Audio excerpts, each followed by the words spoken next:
So you might have heard a lot of information about brand strategy. However, how do you position yourself to be a brand strategist so that other people know what services you have to offer? That's what we're going to get into in this episode.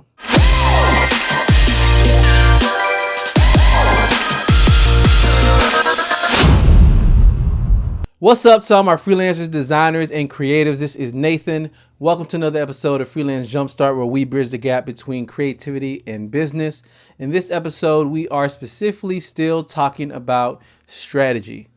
If you don't know, we've been in a series about what strategy is and also how you can use it to really level up as a creative and use it to stand out from all the rest that are out there. Just to level set with everyone and make sure we're on the same page, and maybe this is the first video you're seeing. As I mentioned, there's actually been a whole series, but just to make sure we're all on the same page, more specifically, I define strategy as the following: that first, companies have a mission and vision that they have set, and they're trying to get to execution and reaching their target audience and the people that they serve. And strategy is really the thing that helps them bridge the gap between our mission and vision, or overall purpose and goal, and how to finally get to, more specifically, how we're going about executing in a roadmap to accomplish that goal. Strategy is the thing that brings it all together. The interesting thing that I've been observing is that there's been an increase in people who are offering strategy, and they're becoming brand strategists and different types of strategies being offered. I believe this is happening because currently there is an increase of individuality right now. So normally with businesses in the past, if you wanted to work with them, it was in a sense, hey, here's what we have to offer. If you want it, come and get it. Things aren't like that anymore. Currently, things are very targeted and tailored to specific type of people, specific types of tribes. So the targeting is very specific. It used to be, let's try to target all mothers. But now technology has come to a place where you can say, no, let's target mothers who only live in California, that only have their first child. And then the ads change to match that. So more strategy and strategic thinking is coming up in marketing. Gone are the days where you try to cast like a wide net to reach everybody. That won't work anymore. The more targeted you get, the more effective you will be, and that takes strategy. So that being said, let's get in some things you can do to position yourself as a strategist. The first thing I would say is you will have to overcome imposter syndrome. Now, I actually did an entire video on imposter syndrome. I'll put that in a link below so you can check it out. But really what imposter syndrome is maybe you're someone who has built up your skills, but you feel like you're a fake, you're a fraud. If you were to try to put this out there publicly, maybe you're not as good as you first thought, right? And you get nervous. It's almost like a form of stage fright, but outside of the stage. So you feel like an imposter. You feel like you'll be found out. You feel like you don't know enough. And to tell the truth, one way to overcome that is talk about, and at least write out, how much you know. How much have you learned? How much schooling have you taken? How many books have you read? How many videos have you watched? How many courses have you taken? More than likely, you have done a lot of work to learn what strategy is.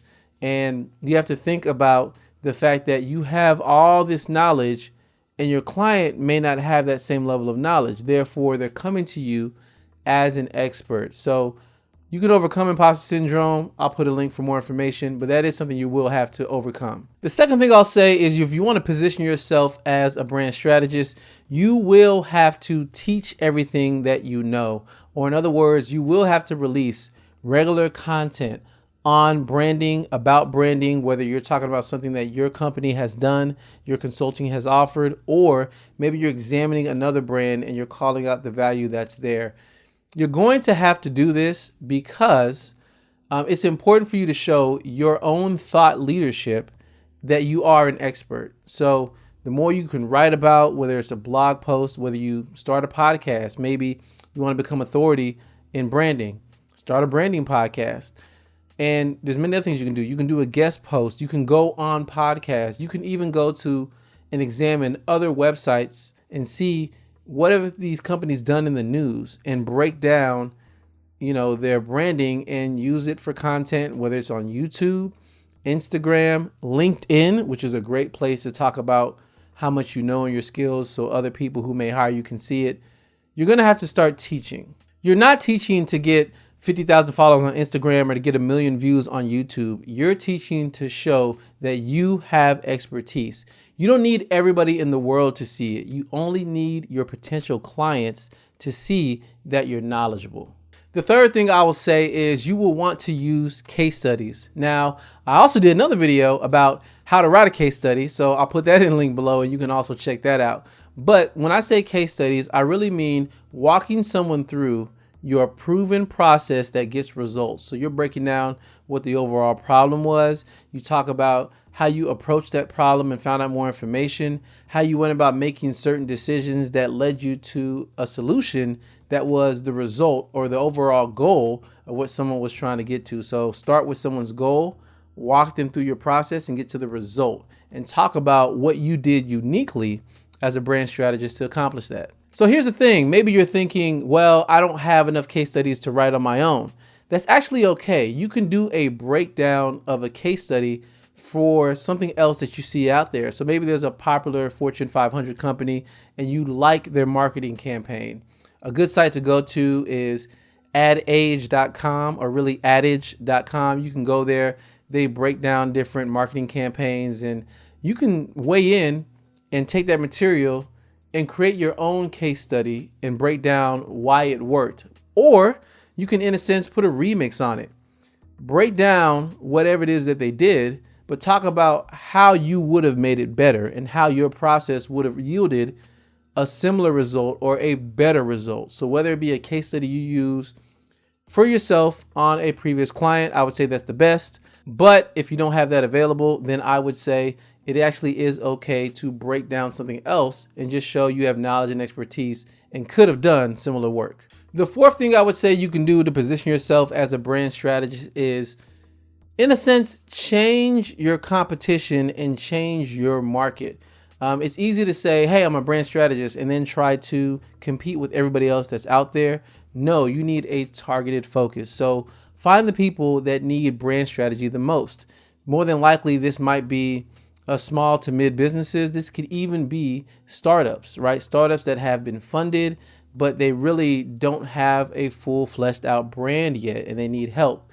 Or maybe there's a brand that has existed for a long time, but they're somewhat old school, traditional. They're kind of not in modern times. They need an update. You can kind of catch them up. Think like the mom and pop pizza place that is in your city that has been popular and is a main staple of the city, but they need help catching up to modern times, things like that. Another thing you can even think about is oftentimes, as I mentioned earlier, we try to compete with all other brand strategists that are out there. Really, you don't have to compete with people. You can be their complement. What I mean by that is there's many agencies and companies and studios that focus on one thing. Maybe this video company focuses on only video. They don't do any of the other things.